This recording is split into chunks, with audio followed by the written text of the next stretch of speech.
Hey y'all, welcome back to my channel. So today I want to discuss a little on how I dealt with a friendship betrayal, the lessons I learned from it, and how it's okay.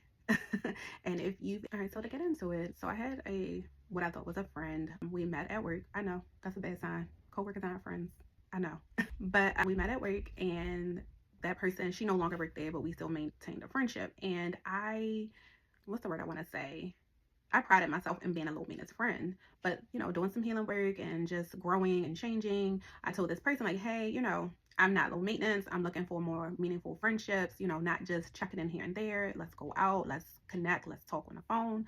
I communicated that. So I'm not the type of person, probably back then, I would say prior to my healing journey, I would just be like, oh, okay, that's just how she is. But like, no, I want, a real friendship.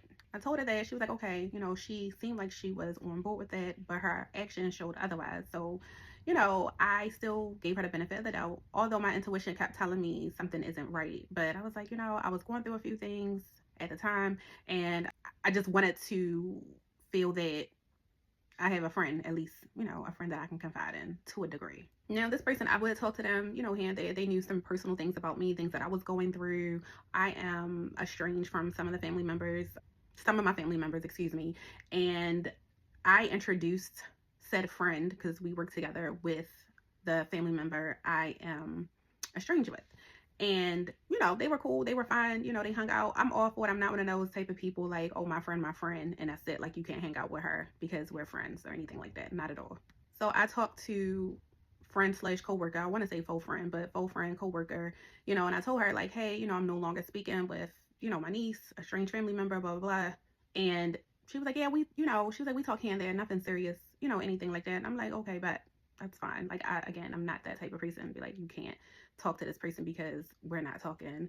Normally, just to go back to the niece scenario, when we would have disagreements, we would like talk it out. I would normally go to her, da da da. But in this case, I don't know what happened, and I just left it at that. She was engaged, did not say anything to me about being engaged. I found out she was engaged on social media and through another family member. Just to give you a little backstory, my niece and I have been close. At least I thought we were close since she was born. She was more like my little sister. It was at least I thought, like, again, perfect aunt niece relationship. So again, I wanted to give you some backstory. So fast forward to last year, I'm on the phone with said friend slash coworker, and we hadn't been like speaking because, again, it's not on any ill terms, anything like that. But life happens, da da da. And again, like I told you, I am intentional with my friendships, and again, her actions did not align with what she was saying. So she was like, okay, let's set up a time to talk, da da da, so we can catch up. So we talked on the phone. I'm talking about different things. She casually mentions, oh yeah, the wedding was beautiful. The wedding was so beautiful. She had mentioned, she was like, oh, excuse me, I went to the wedding, and XY, we're going to call her Nicole. Nicole looks so beautiful, referring to my niece. And I'm like, I had just got off the phone at that point, because I'm like, okay. And that was my reaction, kind of like, wow. Like, at that moment, I felt like I'm powerful. Because it's the simple fact that you've held conversations with me, you've known certain things about me, all the while you were still conversing with her. And if they see this video, I'm like, oh, I've never said anything to her, da, da, da. I know that's a lie, because I know the type of person that I was dealing with. She tends to gossip, and that's another thing that I had brought up in a friendship. Hey, certain things I don't need to know, because I'm not in for gossiping. Like, I don't care to know about, especially if it's something negative what somebody got going on. I don't need to know it. I don't need to know it. It's not good for my energy. I don't like it. So yeah, so occasionally she said that, and you can tell she wanted me to be like devastated, crushed. Again, I know this person, right? So instead, when she said that, I got off the phone. I was like, I'm gonna call you back, and I laughed. I sincerely laughed, because my intuition kept saying something wasn't right, or my gut, whatever you want to say, it's something isn't right. And I was like, it's going to come to me. And I didn't even give it that much thought. It wasn't like, I'm going to say this, I'm going to do this, da, da, da.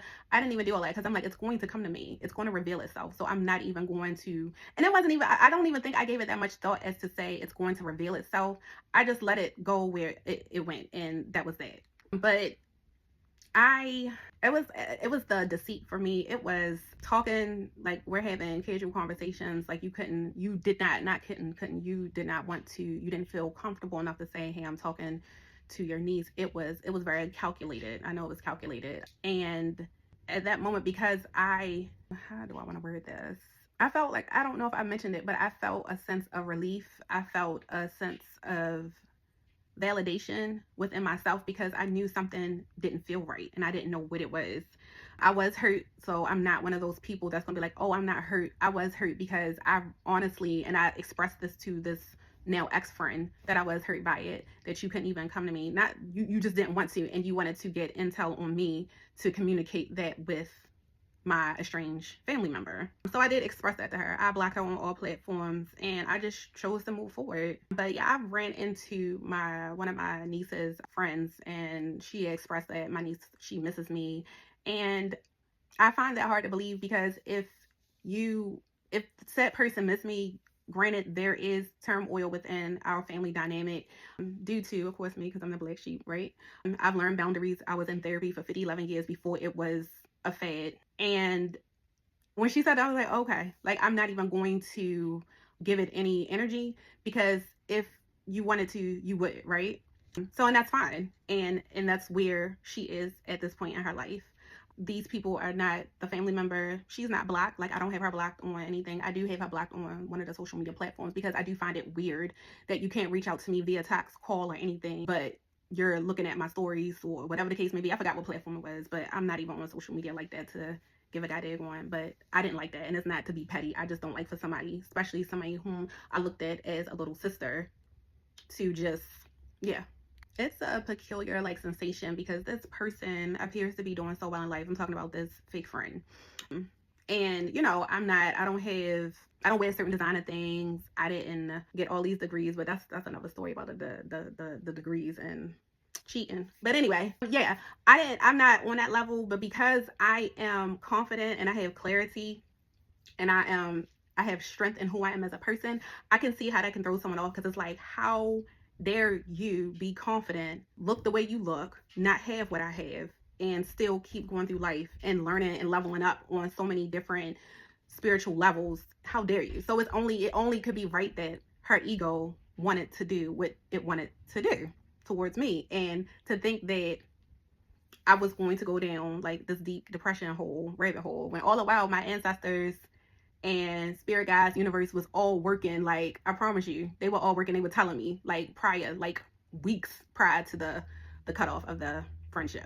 So like during my healing journey, and even prior to this scenario happening, I've been like engrossed in stoicism so bad.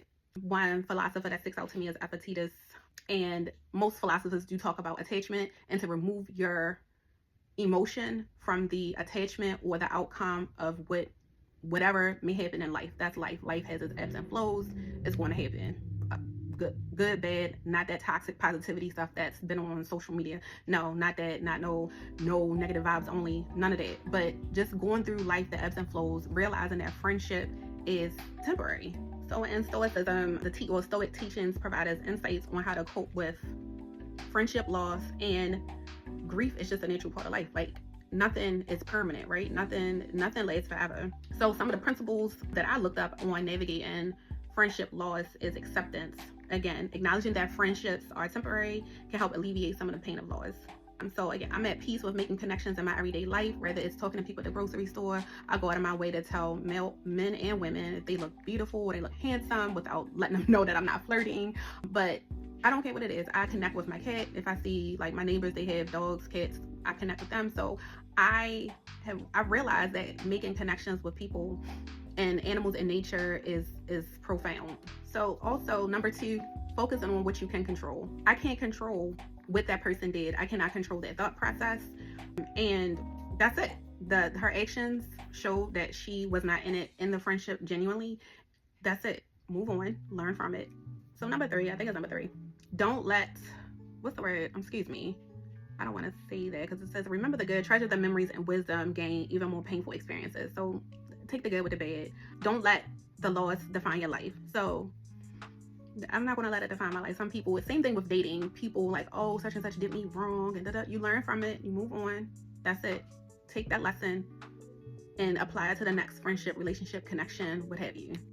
You also want to take the time, I don't know, it's 4 or 5, take the time to be in solitude and focus on your role in the friendship. And I'm not going to blame myself, and you shouldn't either. Focus on that time to grow, learn more about you, and practice gratitude. Just be thankful that you had that experience, you learned from that experience, you realize, I'm going to speak for myself. I realized that my intuition is my best friend. My intuition has not steered me wrong. Every time my body tells me certain things, I listen to them. Every time I receive a sign or a message, I receive it and I collect it. Okay, I collect it mentally, or I write it down so I'll know, hey, this is what happened on this date. Last but not least, I am grateful for the betrayal. I'm grateful for the betrayal. I thank you, girl. Like, I don't know, maybe you'll see this video, but thank you, girl, because it just made me feel like a baddie. It really made me feel like a baddie. Like, it's just me, little old me. And it's like, I'm not even on. And I guess because also it's not, I guess, I know because I'm not on social media. So I don't share lots of my life. I'm not a sharer. I'm not an oversharer. So in order to know things about me, you have to talk to me because I don't share. Like, I don't share. But I'm grateful for the betrayal. Like, again, I couldn't even believe that when the betrayal happened, or when the scenario happened, I didn't like wild out. Like, it was weird. Sometimes I still can't believe that I wasn't like, I don't know. I just can't believe I wasn't like crying, like snot cried, or I'm gonna call you and cuss you out. And I didn't even think about all of that. So if you made it to the end of this video, I want to open up the discussion on like your experience with friendship betrayals. Have you learned from it? Are you open to meeting new friends? Are you okay with just connecting with people casually, or nature and animals casually? And again, don't forget to subscribe and hit the notifications button so when I do post, you'll be the first to know. And again, be well and take care of yourself. Bye.